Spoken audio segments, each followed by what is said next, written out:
Thank you, Mr. Chairman. Thank you. Senator Cruz. Thank you, Mr. Chairman. Ambassador Jacobson, you previously served in Tajikistan. Yes, sir. Of what period of time? I was there from 2006 to 2009. I'm sure you've seen the news that broke this week about 8 Tajiks who came to this country illegally over the southern border, were apprehended by the Biden administration. Yes, sir. Were quote-unquote vetted, and then were released. And they've been arrested this week because of their affiliations with ISIS-K and over concerns that they were plotting a major terror attack in the United States. In your experience, how dangerous is ISIS-K? ISIS-K remains a threat both in the region to which I've been nominated and into the world, and also to our homeland. And I, if confirmed, would sort of welcome the opportunity to further discuss how we can combat this sort of terrorist threat. I'm a little bit out of the loop on Tajikistan in particular, having left there 15 years ago, but of course I still do follow it. How concerned should Americans be that this administration released 80 illegal aliens who are Tajiks with connections to ISIS-K? I am not privy to the intelligence or the law enforcement activity or really any of that. I have mostly read about this in the news, but I certainly think it's incumbent on all of us, all the agencies of the U.S. government, to protect our homeland. And this is the same terrorist group that murdered 145 people in Moscow at the Opera House, came in with automatic weapons and mowed down civilians. Is that right? It's my understanding that, yes, there were Tajiks involved in that operation in Moscow. Well, I will say, I can tell you Texans are deeply concerned that the administration keeps releasing illegal immigrants with ties to terrorists, and we are living on borrowed time. I believe there is a higher likelihood today of a major terrorist attack in the United States than there has been any time since September 11th. And this administration's open border with 11 million illegal immigrants coming across it is an invitation for terrorists, for Hamas, for Hezbollah, for Palestinian Islamic Jihad, and for ISIS-K to come and murder Americans. And it is utterly indefensible. And yet today, the Biden administration is releasing yet more illegal immigrants into this country. They do it day after day after day.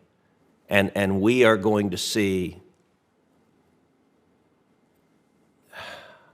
a lot more dead bodies as a result of it. All right, let's shift topics. A few weeks ago, Secretary Blinken appeared before this committee, and I questioned him about policy decisions made by the Biden administration, which have allowed $100 billion to flow to Iran, including access to a $10 billion pot of money involving Iraqi electricity in euros and dinars. This money enabled the Ayatollah to fund Hamas and Hezbollah. This money funded the October 7th terrorist attack, the single worst one-day massacre of Jews since the Holocaust. It is right now funding Hezbollah's push to trigger a regional Middle East war all the way through this morning. Ms. Gavito, you served for 2 years as Deputy Assistant Secretary for Iran, Iraq, and Public Diplomacy. Then you became the Acting Principal Deputy Assistant Secretary for Near Eastern Affairs. What was your role in issuing the waivers giving Iran access to that pot of money? Thank you very much, Senator. With regard to the $6 billion in question, the $10 billion, not the $6 billion, not the $6 billion in ransom. That's another problematic decision. Apologies. With regard to the electricity waivers, I, as Deputy Assistant Secretary, did not have a direct role in that particular decision. That being said, certainly was part of those discussions. As Ambassador Jacobson has noted, the intent behind those waivers was to incentivize the Iraqi government. I'm not asking about the intent. Did you support those waivers? I was not in a decision-making capacity. Did you agree with the decision? I would have to review, Senator. Yes, I believe that incentivizing Iraq to divest itself of Iranian oil is positive. Okay, Ambassador Jacobson, these waivers will have to be renewed this summer or they expire. If confirmed, would you support reissuing those waivers? So I'd note that those waivers have spanned at least 2 administrations and been renewed 21 times since 2018, if I'm not mistaken. I take heart from the commitment of the government of Iraq to achieve energy independence by 2030. That's not an answer to the question. Would you support reissuing those waivers? Well, I don't think it would be up to me, and I would be more than interested in serving as part of the conversation. There is a consistent pattern in this administration of giving money to theocratic lunatics who want to murder us. $100 billion to the Ayatollah Khamenei is the single most catastrophic foreign policy decision of this administration.